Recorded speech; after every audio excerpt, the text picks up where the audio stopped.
Check na ikaw yun. Siguro naisip ng boss mo na masikip sa ordinaryong elevator, kaya pinayagan kanyang gumamit ng elevator niya. Oo, tama. Paano mo naman nalaman? Hindi lang ako matalino, kundi dahil ikaw mismo ang nagsabi na espesyal naman ang boss mo sa'yo. Huyan Chen. Ang gwapo mo naman. Baka naman may gusto ang boss mo sa'yo. Imposible. Grabe naman ang imagination mo. Sige na, umuwi na tayo. Si Jiang Yan andun na sa lola niya. Kaya makakapag-date tayo ngayon. Magsusuot lang ako ng panghugas. Hello, Nyanyan? Yeah. Nagpadala ko ng maliit na regalo para sa'yo. Darating na yun. Tingnan mo pagdating, ha? Anong regalo yun? Bakit parang may sikreto? Baka dumating ng package. Puntahan mo na at buksan mo. Magandang araw po, pakisinom po ng package. Salamat.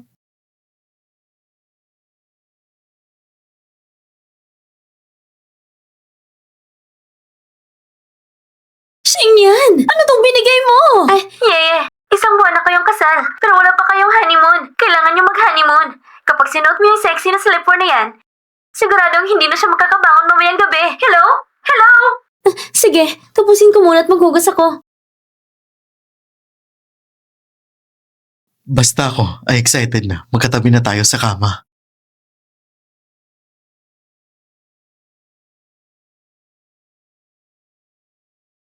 Magkatabi na kaming dalawa. Pero bakit parang hindi pa siya gumagalaw? Wala ba siyang nararamdaman sa akin? O baka hindi siya makakapag-perform? Huyan Chen, natutulog ka na ba? Oo, Nananaginip ka ata. Natutulog ka na nga, nagsasalita ka pa. Gumising ka na. Samahan mo ako at mag-usap tayo. Huyan Chen, kung sinuot ko na lang yung sexy pantulog, ano kayang mangyayari? Wani. Ginugulo mo ko. Hindi.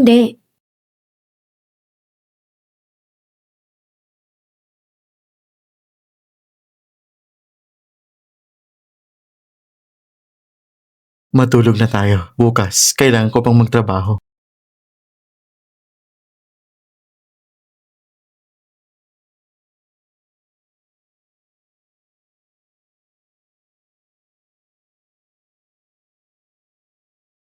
Sino ka? Hinahanap ko si Yan Chen. Ikaw bang asawa ni Yan Chen? Asawa ni Yan Chen? Oo. Siya ang tita ko! Ha? Tita! Ako ang tita niya. Ay, ang ganda ng batang to. Unang beses makakita ng mga magulang. Hindi pwede mag-iwan ng masamang impresyon. Bakit ka nandito, ma? Narinig ko na kinasal ka na. Kaya ako at si papa mo sumakay agad sa aeroplano. Para makita ang aking manugang at apo. Nasaan ang apo ko? Si Jiang Yan ay nasa lola niya. Wala pang alam si Wanya at Jiang Yan tungkol sa aking tunay na pagkakakilanlan. Kailangan mo magsabi sa kanila ng tama. Ayos lang.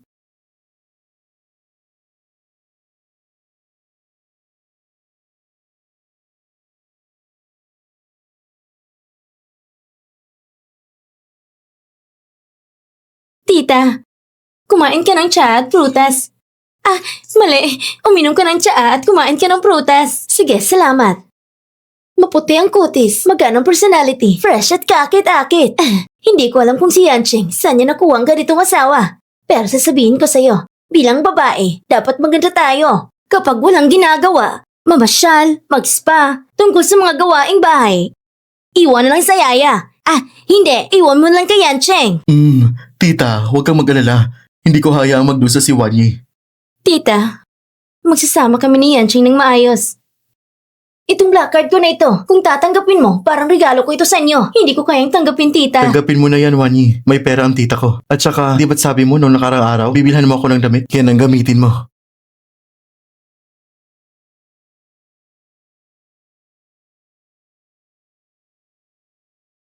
Wanyi, anong ginagawa niyo dito? Pumunta ba kayo dito para maghanap ng damit? Hindi ba kami pwede pumunta dito? Ang mall na ito ay hindi basta-basta. Hindi ito para sa mga karaniwang tao. Paano kayo nakapasok? Mga mahihirap na tao? Hindi kami mahirap.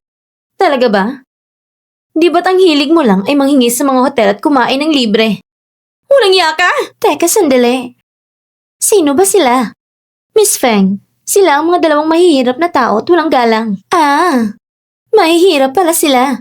Huwag na lang makipag-away sa kanila. Si Miss Feng nga pala ay mula sa isang malaking pamilya. Huwag niyong gawing mabigat, magalang siya. Alam mo ba kung sino siya? Ang pamilyang Feng ay isa sa 3 pinakamayamang pamilya sa Jiangcheng. Siya ang panganay na anak ng babae ng pamilyang Feng. At malapit na siyang mag-asawa sa CEO ng Zhongsha Corporation. Kaya magiging CEO's wife na siya ng Zhongsha. Ang estado niya ay malayo sa inyo. Ang asawa ng CEO ng Zhongsha? Asawa ng CEO ng Zhongsha? Sabi ko na nga ba kung bakit hindi siya pumunta dito sa akin. Akala ko may problema siya. Hindi ko akalain na makakahanap siya ng ibang babae. Nagpapakita ka ng hindi respeto. Sino nagbigay sa'yo ng lakas ng loob para hindi pansinin si Miss Feng? Hindi ba dapat mag-sorry ka kay Miss Feng? Siya ang VIP ng store na ito. Alam niyo ba na kaya niya kayong ipatanggal dito pag sinabi niya lang? Hindi na kailangan pang magpatanggal. Ang presyo ng mga bilihin dito, hindi niyo kayang bilhin. Bawat isa sa mga damit dito ay nagkakahalaga ng hindi bababa sa 10,000. Kayong dalawang mahihirap, hindi nyo kayang bilhin kahit isang pindutan. Hindi ba dapat kayong umalis agad? Sino nagsabi na hindi namin kayang bumili? Wani, hindi ba't sinabi mo na binigyan ka ng tita mo ng black card? Ipakita mo na sa kanila, takutin mo. Hindi pwede. Hindi pwedeng basta-basta gamitin ang card ni tita. Beses lang naman. Tingnan mo si Shen Shuangshang. Ang laki ng mata. Basta na lang gamitin ang black card, Jiang Wani. Ikaw na isa naglalako sa kalsada. Naglalabas ka pa ng black card? Ipakita mo nga. Sige na. Nagpapanggap ka pa. Hayaan mo ako na kumuha. Ano ba? Shen Shuangshang, anong ginagawa mo? Totoo ba ito? Wala ibang black card na ito, hindi ba? Siguro wala naman itong laman kundi lang sente mo. Paano ka nakakuha ng eksklusibong black card ni Zhongsha? Ito ang eksklusibong black card ni Zhongsha Corporation. Paano ito mangyayari? Wala ka man lang ganitong bagay, Miss Feng. Jiang Wani, paano magiging posibleng may ganitong card ng isang mahirap? Baka naman nagkamali ka ng tingin. Hindi pwede to. Nandiyan ang simbolo ng Zhongsha Corporation ng eksklusibong badge. Saan mo nakuha ang card na ito? Ibinigay sa akin ng tita ko. Paano mangyayari ng card niya na eksklusibo ng Zhongsha? Ito ay personal ko privacy. Bakit mo ba ako pinapakialaman? Yan. Maghanap tayo ng ibang mall. Tumigil ka! Ang card na yan ay may espesyal na kahulugan. Hindi basta-basta. Anong relasyon mo sa pamilya ng mga Hu? Miss Feng Shui. Sila ay mga nagtitinda lang ng mga kalakal sa kalsada. Mga walang halaga. Walang paraan na may connection siya sa pamilyang Hu. Kung ganun, ibig sabihin, ninakaw mo lang ang card niyan. Pinaghinalaan na kita na ninakaw mo ang eksklusibong black card mula sa Zhongsha Group. Ibigay mo ng maayos ang card. Kung hindi, ipapapulis kita. Bitawan mo ako! Ibinigay lang sa akin ng ibang tao ang card na yan. Ibinigay sa'yo ng iba? Sino ka ba? Ang mga gamit ng mga Zhongsha Corporation sobrang mahalaga. Nagnakaw ka mula sa Zhongsha Corporation at hindi mo kayang aminin. Wala kang takot. Anong karapatan mo saktan ako? Sinampal mo ako? Miss Feng, turuan mo siya ng leksyon! Jiang Wani, mas mabuti pang ibigay mo na lang ang card. Kung hindi, hindi ka makakalabas ng 7 ngayong araw. May magnanakaw dito! Hulihin siya! Subukan niyo saktan o apihin ang pamilya ko! Subukan niyo saktan o apihin ang pamilya ko! Ang ganda at ang sobrang class si tita. Tita, paano ka na pa rito? Nagkataon lang na dumaan ako. Hindi ko inasahan na narito ka pala. May nang-aapi ba sa'yo? Hindi ba't anak ng Feng family yan? Palagi nakakapit kay Yan Chen. At ipinagmamalaki pa na siya ang fiancé. Sino nagsabi na nagnakaw si Wan Yi ng black card ng Zhongsha? Ito ang ibinigay ko sa kanya. Ibinigay ko ito! Pinigay mo? Bakit si Lola sa ganitong edad hindi na lang magpahinga sa bahay? Bakit kailangan pang lumabas at magkipagtulungan? Pero lubag sa batas yan. Magsabi ka ng totoo. Paano mo nakuha ang itim na card ng Zhongsha Group? Ipaliwanag mo. Kung malinaw ang sagot mo, baka matulungan ko pa kayo sa fiancé ko. Kasi, ang fiancé ni Miss Feng ay CEO ng Zhongsha Corporation. Talaga? Plano mong pakasalan ng CEO ng Zhongsha Group? Paano ko hindi alam yan? Ikaw, kalahating katawan na lang ang natitira. Pupunta na sa ilalim ng lupa. Paano mo malalaman? Oo nga. Baka nga kapag maging asawa na ng Pangulo si Miss Feng, ikaw matandang babae, baka noon, tuluyan ng mamayapa. Kapag nagpatuloy kang magsalita ng bastos, baka pagbabatukan kita hanggang mamatay. At ikaw rin! Kung sino man ang magtanggang saktan siya, ay paaalisin ko kayo sa Jiangcheng!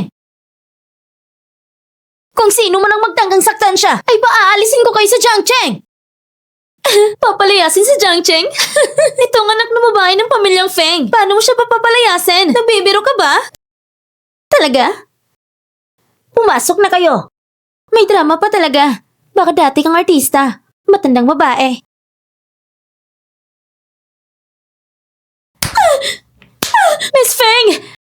Siya si Miss Faye! Paano magagampanan nito? Ha? Itapon niyo sila! Opo! Tita, ang galing mo naman talaga. Si Yancheng talaga. Paano niya kayo pinapayagang maglakwatsa? Tatawagan ko siya.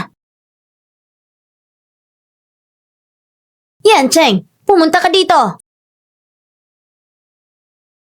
Yeye, basta magkita kitang masaya, okay na ako. May kailangan pa akong asikasuhin. Alis na ako. Tita, magkita na lang tayo ulit. Pakisama lang sa asawa mo. Magandang araw. Paalam! Yan!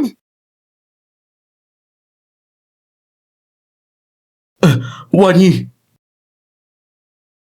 Anak, babagsakin mo ng pamilya Feng sa Jiangcheng. Si Feng Shui walang silbi. Hindi lang niya pinapahirapan si Wang Yi, kundi pati ako. Naiintindihan ko. Tungkol sa mga problema sa Zongsha, hayaan mo ang mga tao sa ibaba ang bahala. Maglaan ka ng oras para makasama ang asawa at anak mo. Naiintindihan mo ba? Opo, ma.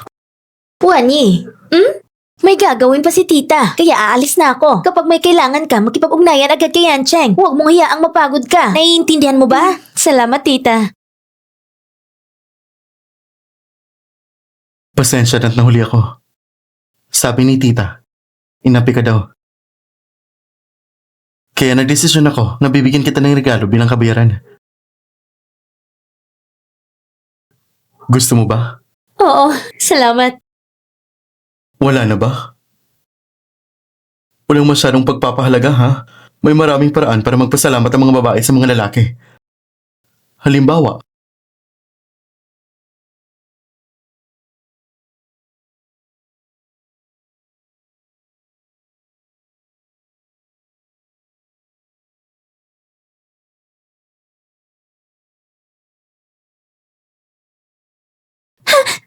Ibinigay ng matas na antas ang utos. Dapat makuha ang bilyong kontrata ng emperor. At kayo, lahat kayo yung mga designer na nagtapos mula sa kilalang mga universidad. Paano nyo hindi magawa ang isang disenyo na magugustuhan ng emperador? Wala bang magaling na disenyo? Emperor? Yung emperor ba na kay Xiaolong? si Xiaolong, siya yung sikat na negosyante ng alahas sa Jiangming. Hindi basta-basta siyang nagtatanong ng mga tao. Hindi siya basta-basta.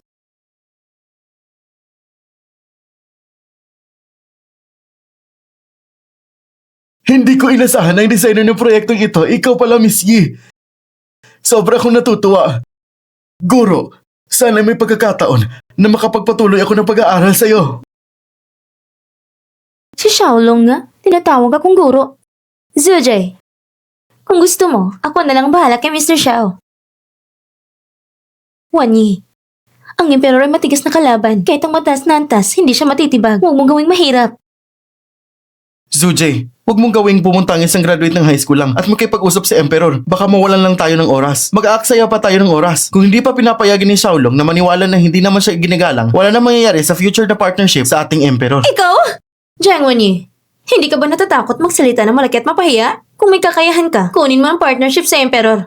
At ang posisyong chief designer, lahat ng yan ay ibibigay ko sa'yo. Sige. Zujay, kung makuha ko ang order na ito, at ang posisyon ng chief designer, ibibigay mo ba sa akin? Huwag kang magbiro.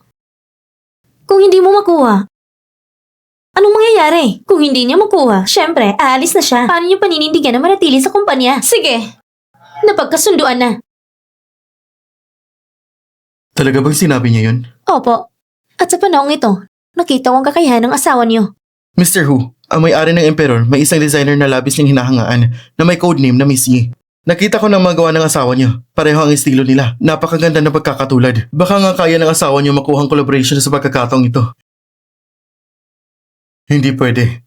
Si Xiaolong ay matalino. Natatakot akong maloko si Wang Yi sa kanya. Saan sila magtatagpo ngayon? Sa Jishan Club. Ihanda mo lang sasakyan. Pupunta ko mismo para tignan. Opo. Wan Yi, pakiramdam ko kasi hindi mo dapat ipagpatuloy ang pustang ito. Yung mga malalaking tao na hindi kayang pabagsakin ng mataas na antas, pinapunta ka nila. Ipinapakita lang nilang gagamitin ka nila. Huwag kang mag-alala. May mga paraan ako. At saka, paano mo alam na hindi ko kayang makuha ang order? Baka nga si Mr. Xiao ay magustuhan ako. Anong oras na ba? Puro kabiro. Bahala na. Nangyari na to. Kailangan ko na lang magpatuloy at subukan. Ito po ang VIP room ni Xiaolong. Wala pong reservation. Hindi pwedeng pumasok. Sir, baka pwedeng pagbigyan mo kami. Kenny, samahan mo muna ako. Maghintay lang tayo.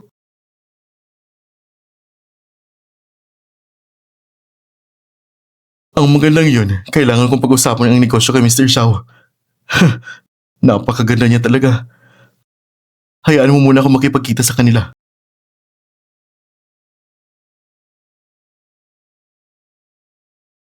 Narinig ko, pumunta ka dito para makipagkita kay Xiaolong. Hindi ko kayo kilala. Siya si Qin Xiao, partner niya si Xiaolong. Isa siya sa mga kilalang pamilya sa Jiangcheng. Hindi mo ba alam? Patawad, hindi ko alam. Kenny, alis na tayo. Huwag kang magmadali. Maglaro muna tayo saglit bago ka umalis. Ang lakas ng dating mo. Baka gusto mong agawin ang pansin ko. Umalis ka! Qin Xiao, may sugat ka! Tumawag ng ambulansya! Qin Xiao, may sugat ka! Tumawag ng ambulansya! Magsialis na kayo. Isang kagat lang yan. Ako, isang bakal na lalaki.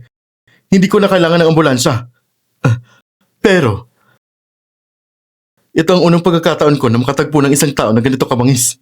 Ikaw naman ang unang sumugod. Bakit kami pang sinisinyo? Huwag ka nang magsalita. Kung hindi, papaalisin kita. Ako ang nanakit sa'yo. Kung may problema ka, ako na lang. Sige.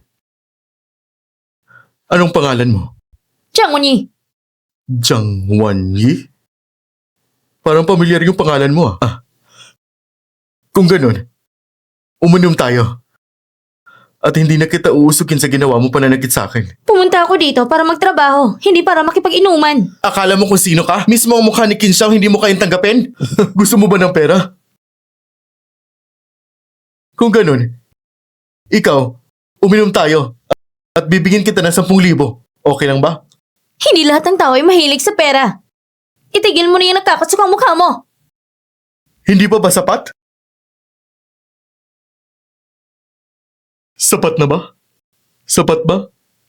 Sapat na? Kunin mo yan at sunugin mo lahat ng pera mo! Nagkaroon ka ng lakas na loob na murahin ako? Ngayon tatapusin na kita! Huwag niyo siyang galawin! Bakit ka lang nakatambay? Lapitan mo yung isa! Ngayon, susubukan ko kung anong pakiramdam ng isang purong babae. Lumayo ka! Tanggalin mong marumi mong kamay!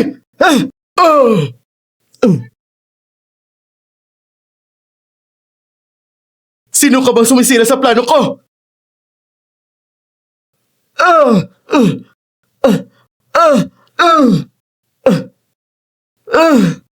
Alam mo ba kung sinong papa ko? Sino bang papa mo? Si Qin Xiao Chan, ang negosyante. Kahit ang Diyos pa ang dumating, hindi ka makakaligtas.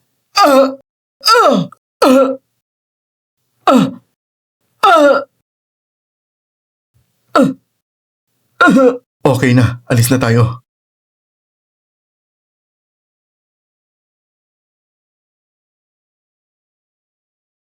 Anak, anong nangyari? Bakit ka nagkaganyan? Anong nangyari? Sabi ng binata, kani-kanina lang sa Jishan Club, biglang pumasok ang isang lalaki at walang dahilan sinaktan siya. Maraming balit sa kanyang mga kamay at braso. Sabi ng doktor, medyo malubha, kailangan ng isang taon ng pagpapagaling. Ano? Nakilala mo ba kung sinong gumawa nito? Matapang siya. Sa Jiangcheng pa sinaktan ng anak ko. Talaga yata hindi siya natatakot sa buhay niya. Agad i-anunsyo niyo sa lahat. Kahit pa maghukay ng lupa, kailangan ko siyang mahanap. Aatrasin ko ang mga balat niya. Hello? Boss Xiao, dapat ay magkikita tayo upang mag-usap pero may nangyaring hindi inaasahan. Wag. Wag po kayong mag-alala. Narinig ko na ang tungkol dito. Si Kintian, talagang gago. Wag po kayong mag-alala. Ang lahat ng ito ay dahil sa akin. Bibigyan ko kayo ng paliwanag. President Hu! Anong nangyari? President Xiao. Pinag-iinitan ang asawa ko ng anak ni Qin, kaya pumunta ko dito upang makuha ang hustisya. Ang asawa niyo po ba?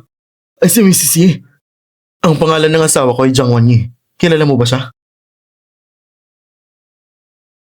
Nakilala ko ng asawa mo. Nakatulong siya sa akin dati. Ngayon lang nangyari ito. Pumunta rin ako dito para humingi ng sagot. Kaya pala.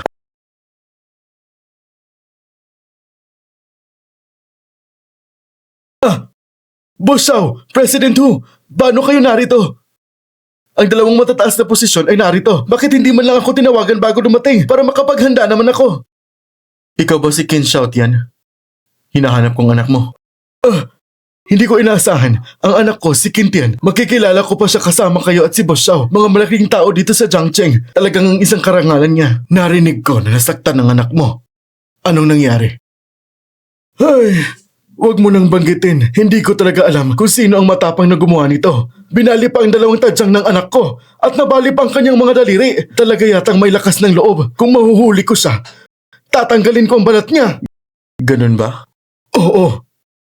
Sinubukan pang magyabang sa ibabaw ng pamilyang Kin ko. Tiyak na hindi natatakot sa buhay niya.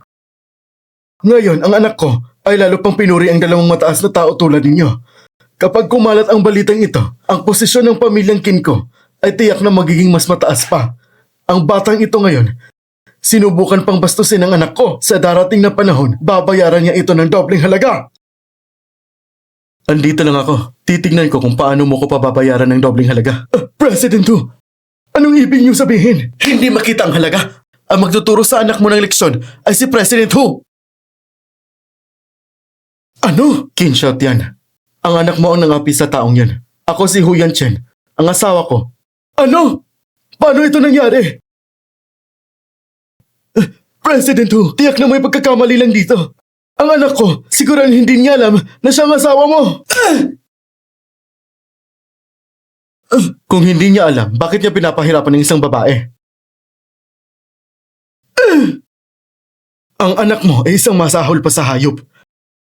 Isang walang kwentang tao. Kung anong nangyari ng anak mo ngayon ay dahil sa iyong kulang na disiplina bilang ama. Tapos na ang pamilyang Kin ninyo. Kung ang ibang tao ay gagalawin ng asawa ko kahit isang piraso, ibabalik ko ito ng dobleng halaga. Ang sinabi ko ngayon ay tiyak. Simula ngayon, pakakitaan ko ang pamilyang Kin na mawala mula sa Jiangcheng. Sa isang gabi lang, wala na ang pamilyang Kin ko. President Hu. Boss Xiao. Hindi pa alam ng asawa ko ang tunay kong pagkatao. Pakiusap, kalimutan mo ang nangyari ngayon. Opo, naiintindihan ko.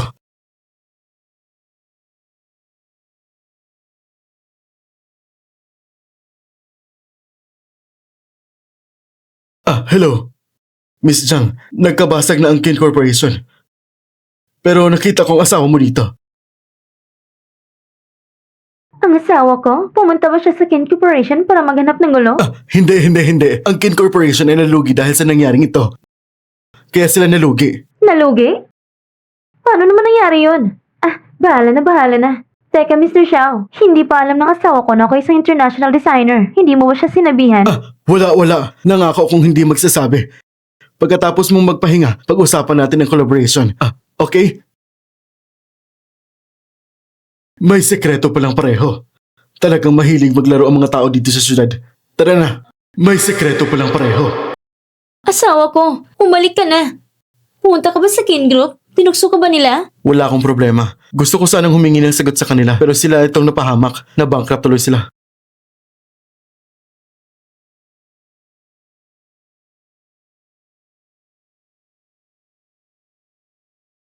Wanyi, isinama ni Tita si Zhang yan. Hindi na siya magkikialam mamaya at natulog na siya sa amin. Wala na siya. Tahimik na sa bahay. Ang ibig kong sabihin, tayo na lang dalawa dito sa bahay. Pwede ba akong... Mr. Hu, kasal na tayo. Wala ka nang kailangang ikahiya. Mrs. Hu, kung ganun, hindi na ako mahihiya.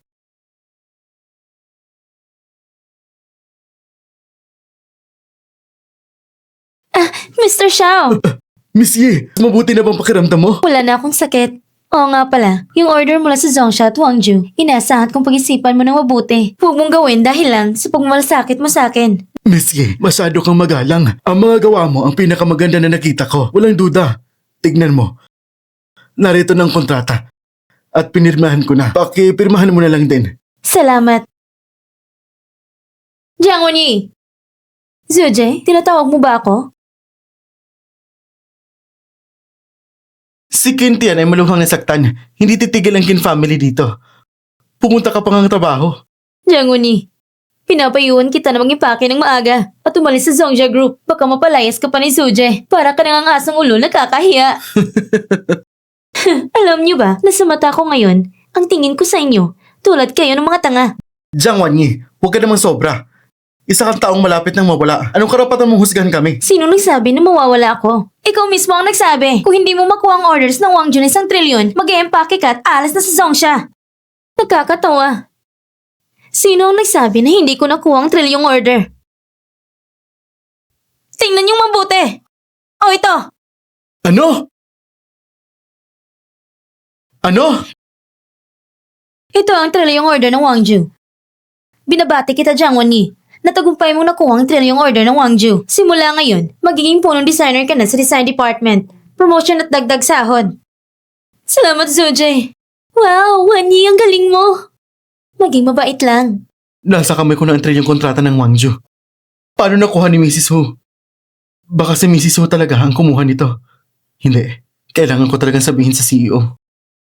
Anong sabi mo? Talaga ba? Siya ang kumuha ng trilyong order ng Wangju? Opo, Mr. Hu. Akala ko na tinutulungan ka ng asawa mo nang hindi mo alam. Pero nang nakita ko yung kontrata, mas malaki ito ng 1 milyon kaysa sa aming pinag-usapan. Hindi ito galing sa isang baguhang designer na kaya lang gumawa nito. Para akong nakakita ng gawa ng yumaong Mr. Nilong. Narinig ko na si Mr. Nilong, isa lang ang tinatanggap na estudyante sa buhay. Siguro ang asawa niyo yun. Hello? Hello, asawa ko. May magandang balita ako. Dahil sa sarili kong pagsusumikap, na-promote at nadagdagan ng sahod ko. Ngayon, hindi mo na kailangan magsumikap para sa pamilya natin. Kaya mamaya, umuwi ka ng maaga. Mag-celebrate tayo. Sige! Asawa ko. Sobrang sosyal ng restaurant na ito. Bawat pagkain ay libo-libo. Gusto ba natin ng ganitong kaluhuan? Ngayon na na-promote at nadagdagan din sahod mo, baka hindi mo pa rin kayang gumastos para sa akin. Maglabas ka na naman ng pera. Huwag kang mag-alala. Kung hindi ko kayang alagaan ka, paano kung magiging karapat-dapat na maging asawa mo? Jiang Wanyi?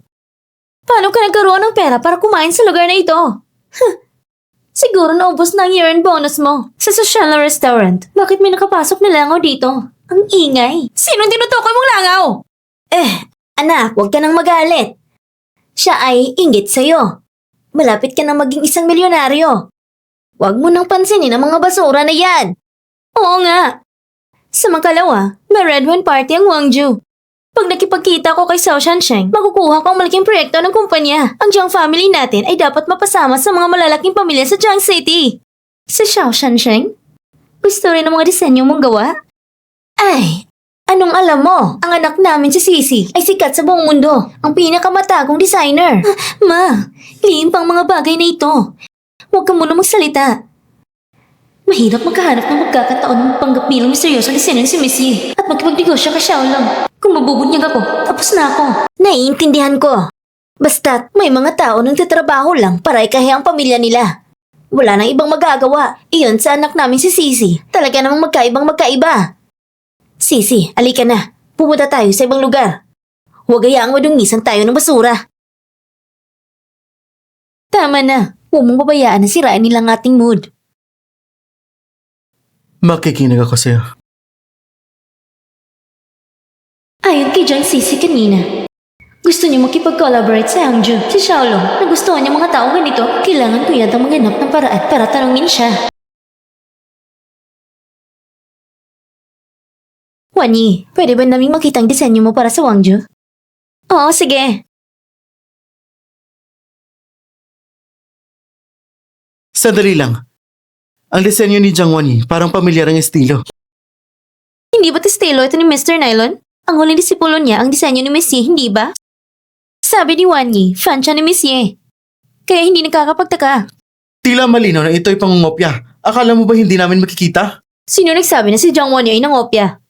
Ano ebidensya niyo para sabihin nangopya siya? Ang aking disenyo ay may mga inspirasyon mula sa kasalukuyan na sumusunod sa trend ng komersyal at may halong mga elemento ng culture ng bansa. Kaya inihalo ko ang mga sinaunang barya. Ito ang isang disenyo na wala pa sa kasalukuyan. Paano niyo nasabi nang nangungopya ako? Maganda ang sinabi mo. Wala naman talagang pangungopya kay Jiang Wanyi, hindi ba? Malinaw na ikaw ay paborito mo si Jiang Wanyi. Oo nga. Ginugol mong pansin sa kanya ay malinaw na ginagawa mo ng ibang trato sa kanya. Ngayon, kinopya na niya ang mga gawa ni Miss Yi, pero paborito mo pa rin siya. Kailangan mo magpaliwanag sa aming departamento. Ganito ba talagang pamamahala dito sa Zhongsha? Kung hindi mo kami papansinin, tama na, tama na. Kakarinig ko lang ng balita na magkakaroon ng red wine party bukas sa Gwangju. Sa oras na yon, magkakaroon si Miss Yi ng personal na presensya. Naipasa ng mga imbitasyon sa lahat ng mga tao. Kung talagang may duda kayo na kinopya ni Wan Yi, pumunta na lang kayo at makipagharap kay Miss Yi. Bakit hindi ko alam na pupunta pala ako sa red wine party?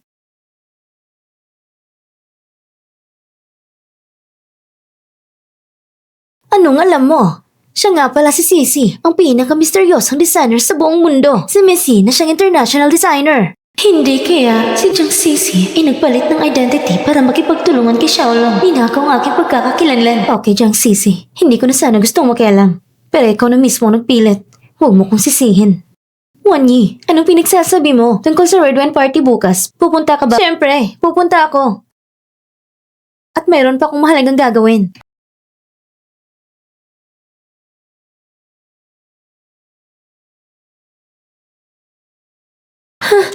Kung maliit ka pa, hindi ka na makakapasok. Wan Yi, huwag kang magkalat ng kahit anong kalokohan ngayon. Kung dati, okay lang nagbibiruan tayo. Pero kung mga darating ngayon ay mga tagahanga ni Missy, hindi tayo may kakayang makialam. Okay. Si Missy ay narito na.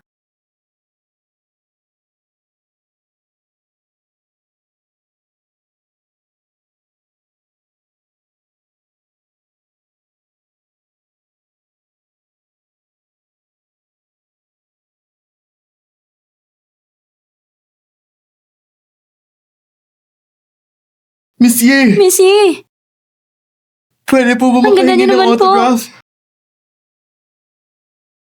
Pwede Ang pa ganda niyo, autograph? Miss Yi. Missy! Salamat, salamat. Jiang Yi, bakit ka nandito? Magkano bang lakas ng loob mo panggap na Miss Yi? Pumayag ba siya magpanggap ka? Ano? Magpanggap na Miss Yi? Jiang Yi, anong pinagsasabi mo? Naiingit ka lang sa akin at sinasadya mong manggulo dito, tama ba? Ikaw, isang babaeng nagtitinda sa kalsada. Pwede bang makapasok sa mga pinot mataas na lugar tulad nito? Hindi ka ba dapat umalis na? Magsuot ng mataas na sombrero. Akala ko ba chef ka na? Ngayon ay ang banquet ng Gwangju at ako ay narito dahil may imbitasyon akong nakuha. Anong karapatan mong paalisin ako? Karapatan? Bilang isang international designer na si Miss Yi. At ikaw, isa ka lang basura na nagtitinda sa kalsada. Wala kayong alam. Ang babaeng ito ay high school graduate lang at nagtitinda sa kalsada para mabuhay.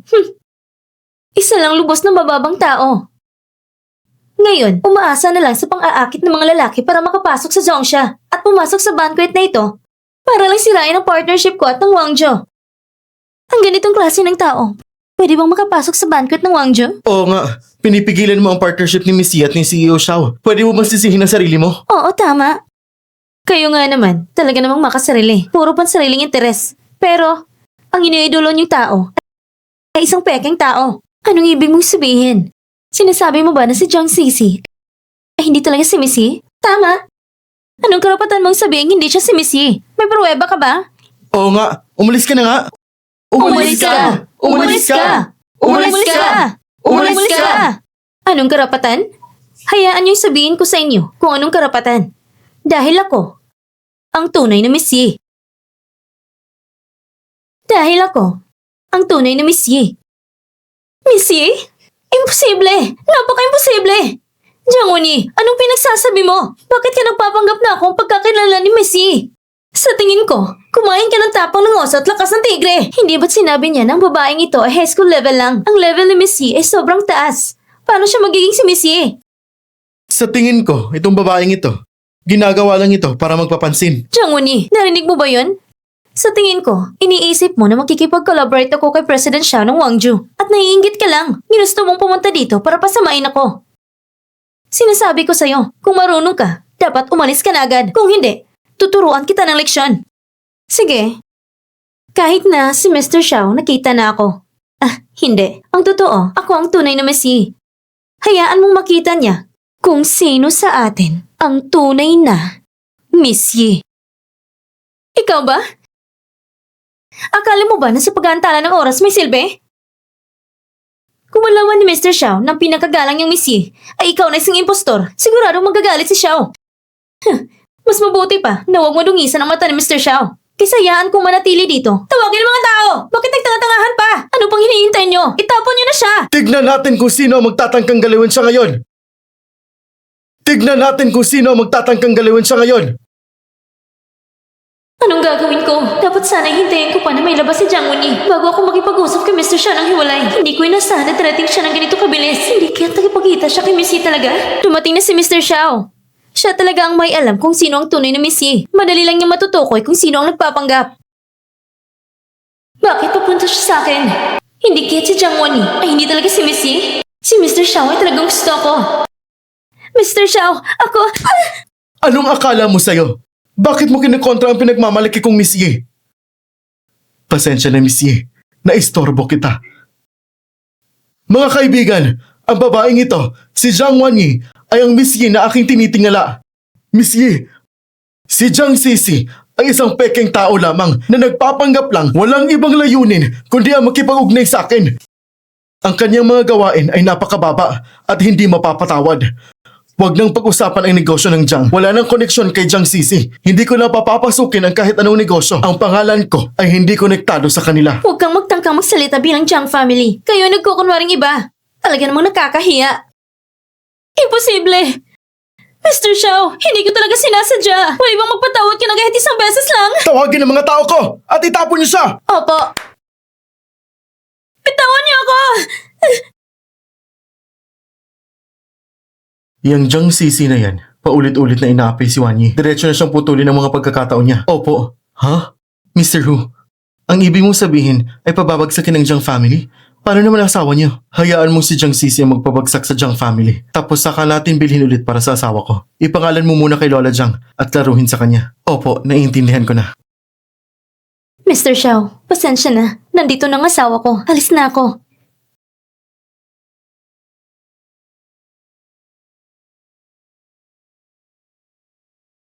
Bakit ka nandito? Yung nangyari kanina. Nakita mo ba? Nakita ko.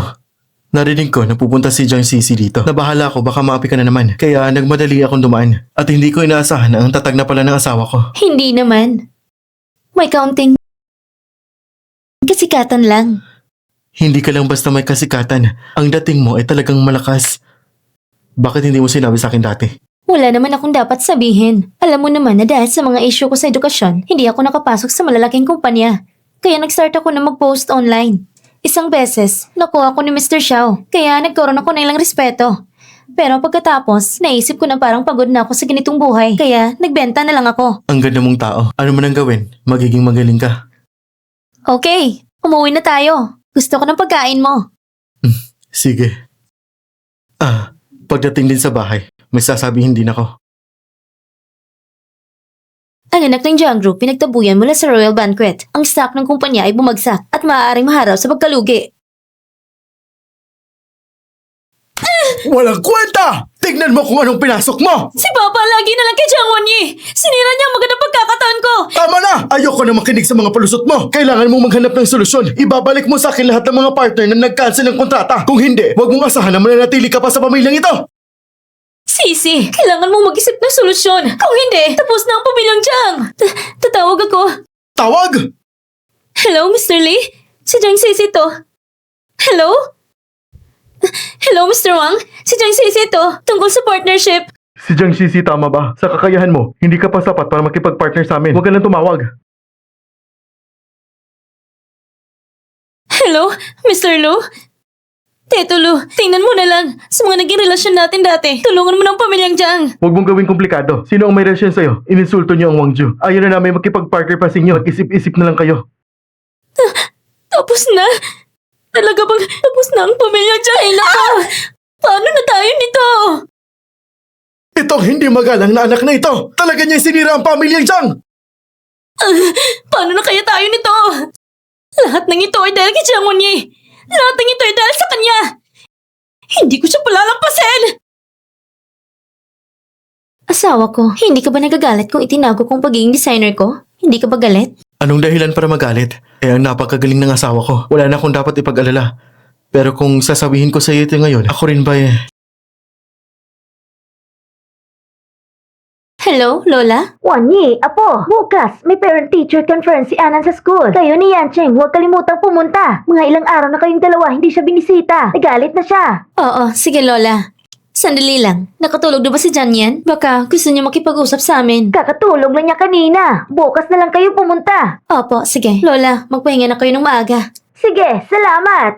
Ah, teka nga honey. Ano nga ba yung sinabi mo kanina? Naalala ko lang na... Bigla ko lang naisip, si Jiang Yan, sa totoo lang, hindi naman anak ni Huyan Cheng. Kahit gaano siya kabait, sigurado ako may kunting sama ng loob siya. Asawa ko. Naalala mo ba si Jiang Yan? Ano? Paano ko naman magagambala? Ikaw at si Jiang Yan, kayong dalawang pinakamahalaga sa buhay ko. Talaga bang hindi ka nag-aalala?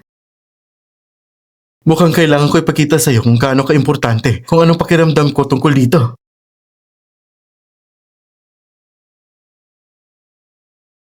Wanyi, pwede bang ikaw na lang sumagot niyan? Sir, may oras po ba kayo ngayon? May emergency meeting po dito sa kumpanya. Siguro mali ang pagtawag. Siguro nang mali ang pagtawag na yun. Hindi pwedeng dahil magkapareho kami ng pangalan ng CEO na ako na ang tinawagan. Kaya tumawag ulit at itanong. Ay! Mr. CEO, bakit mo pinatanggal ang tawag kanina? Ako si Duming. Nabawasan ng baterya ang cellphone ko. Gamit ko ang telepono ng iba. Wanyi, pakinggan mo ko. Huyan Chen. Huyan Chen? Mr. Hu? Paano mo nakuha ang blocker ni Zongsha? Kaya ikaw palang CEO ng Zongsha Group. Pasensya na, Wanyi. At itinago ko sa iyong pagkakakilalan ko. Tingnan mo, nalaman kita. Masaya ka. Tama ba, CEO Hu? Wala akong kasalanan. Ayoko nang pakinggan ang mga paliwanag mo. 6 na taon ang nakalipas. Niloko mo na ako noon. Ngayon, hindi ko na ulitin pa. Hindi, Wanyi. 6 na taon, hindi kita pinuntahan dahil wala akong magawa. Ayokong maranasan mo rin ang nararamdaman ko. Huwag muna tayong magkita. Kailangan ko ng oras para muling mag-isip tungkol sa atin. Wanyi. Huwag kang sumunod sa akin. Wanyi, pakinggan mo ako, Wanyi. Wanyi! Mama, pupunta po ba si Papa para sundin ako? Cheng Yan, medyo abala si Papa sa trabaho. Ako lang makakasundo sa'yo. Pero sabi po ni Lola, pupunta si Papa bukas sa parent-teacher meeting. Mama, hayaan mo na lang si Papa pumunta sa parent-teacher meeting at pagkatapos ay magtrabaho. Okay lang po ba yun? Okay lang ba? Cheng Yan, mabait kang bata. Hindi mo gusto makasagaba sa trabaho ng Papa mo, hindi ba? Sige na nga. Pero pagbalik ni Papa, magbibigay ako ng pasasalamat sa kanya. Pupunta na tayo sa paaralan.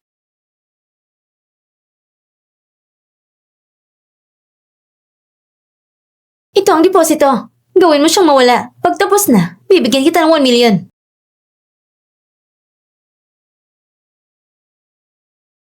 Sino kayo? Anong balak niyo? Mag-ingat ka! Yan, Cheng. Tumawag ka ng pulis. Tumawag ka ng pulis. Tumawag ka ng pulis. Wanyi, okay ka lang ba? Hindi ako nasaktan. Ikaw, Chang Wonyi, pumunta ka na sa impyerno! Huyan Cheng? Huyan Cheng, okay ka lang ba? Wanyi, kung sakaling mabuhay pa ako, patawarin mo ko ha? Patatawarin na kita. Basta't buhay ka lang. Huwag mo kong iwanan. Patatawarin na kita. Ang mga silita mong yun ay sapat na. Huyan Cheng, gumising ka! Ah! Huyan Cheng, sabi ng doktor, tinamaan ka sa ulo. Posibleng hindi ka na magising. Malubhang pagkakasugat ng ulo mo. Bakit mo kailangang iligtas ako? Siguro naman ay kaya kong umiwas.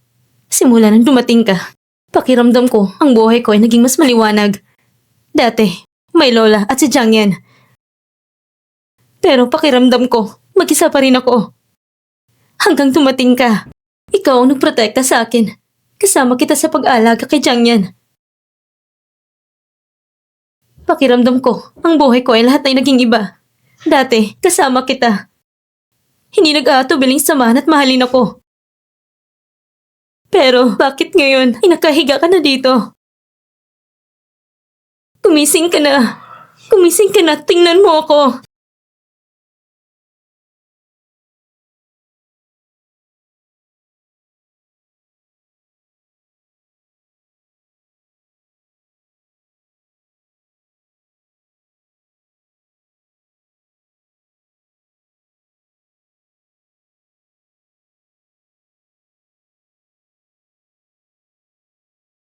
nagising ka na.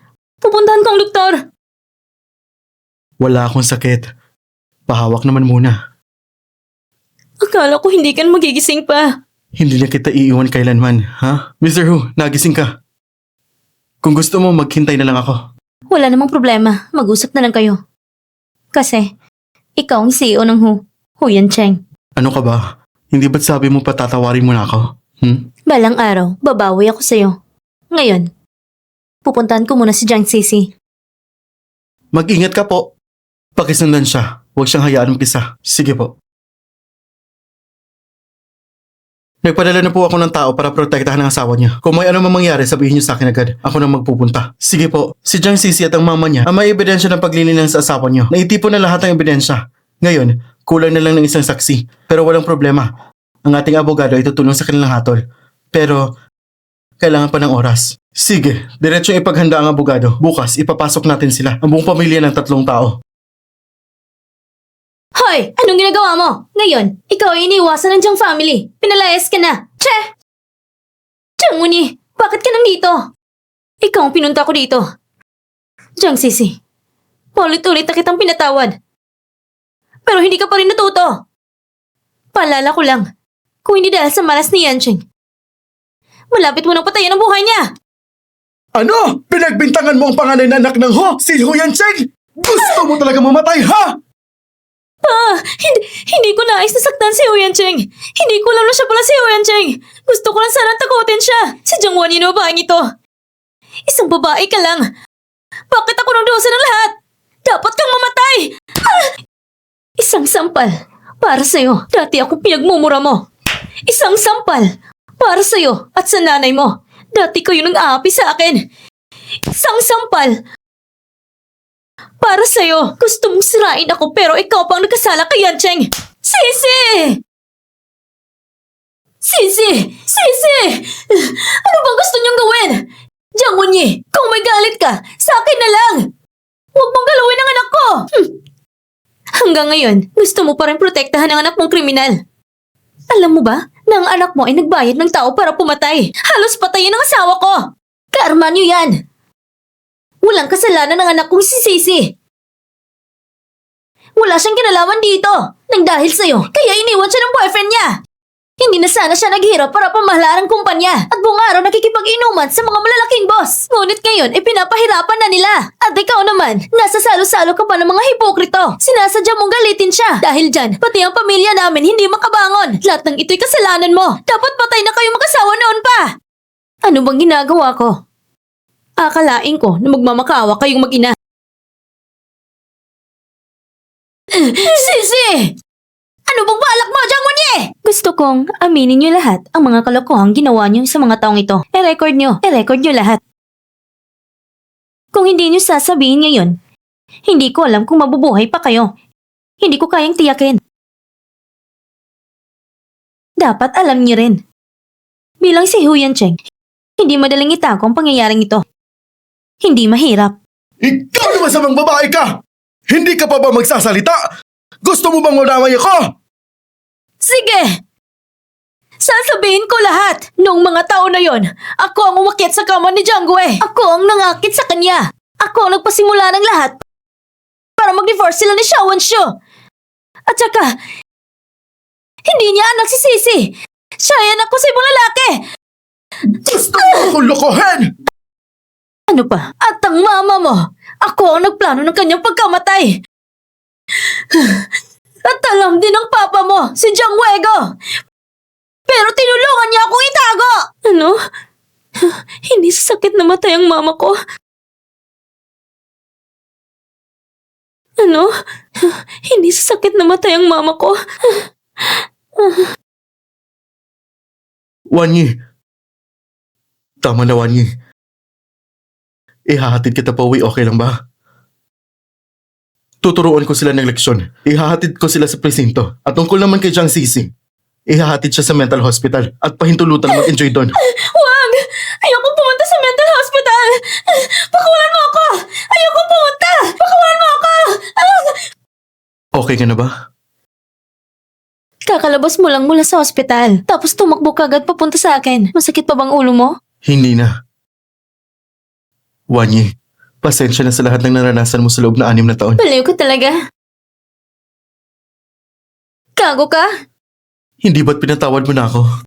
Pinatawad kang demonyo. Nung 6 na taon ang nakalipas, pinanganak ko ang anak ko na walang ama. Pasensya na. Lahat ay kasalanan ko. Pwede mo kong sapakin, murahin o parusahan. Basta't huwag ka na magalit, basta't hindi mo ko iiwan. Puti ka pa. Wanyi, bakit hindi ka nagsasalita? Ikaw, ayaw mo na ba sa akin? Oo, ayaw kita. Ang ayaw ko, ikaw noong 6 na taon ang nakalipas. Ang gusto ko, ikaw ngayon. Gusto din kita. Wanyi, ngayon, pwede na ba kitang ihatid pa uwi? Mahigit 10 minuto na. Hindi pa ba tayo nagkakarating? Dumating na po tayo. Ang buong mansyon na ito, lahat ito ay kay General Hu. Ang ibig mong sabihin? Ang buong mansyon na ito ay sa pamilya mo? 10 minuto lang ang layo. Diyos ko, ang kahirapan ay naglilimita sa aking imahinasyon. Huwag kang mag-alala. Lahat ng ito ay magiging iyo rin. Malulib na tinatanggap ang bagong Ginoo at ginang sa kanilang tahanan. Malulib na tinatanggap ang bagong Ginoo at ginang sa kanilang tahanan. Bakit nandyan si tita? Mama, Dahil ikaw ang aking manugang at habang tumatagal ay mas lalo kita nagustuhan. Ho Yun Cheng, niloko mo na naman ako.